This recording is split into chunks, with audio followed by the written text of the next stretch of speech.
ఎలా ఉంటుందంటే ఒక చిన్న ఇన్సిడెంట్ చెప్తాను. చెప్పండి సార్. మెయిన్ ఈ దేశం సర్వనాశనం అయిపోవడం కాంగ్రెస్.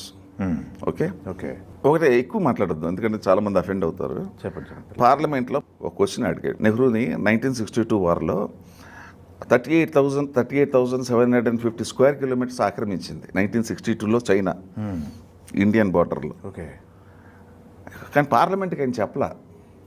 పార్లమెంట్కి చెప్పకపోవటం అనేది అతిపెద్ద నేరం అండి. అంతేగా. తెలిసిన తర్వాత ఏంటిది what is this nonsense, 38,000 square కిలోమీటర్లు అంటే ఒక చిన్న దేశం అది, లడఖ్ ఆ పైన కింద అనమాట, టిబెట్ ఆయా ప్రాంతంలో. ఈయన ఏమన్నాడంటే నెహ్రూ గారు, అది అక్కడ గడ్డి కూడా మనోదయ్యా పోతే పోయింది అన్నాడు. అంటే అన్నాడు, ఒకసారి నీ టోపీ తీ అన్నాడు. ఈయన టోపీ తీశాడు. నీ తల మీద ఒక వెంట్రుకు కూడా లేదు, వెంట్రుకలు మొదలైనప్పుడు నువ్వెందుకు వేస్ట్ దెబ్బే అన్నాడు.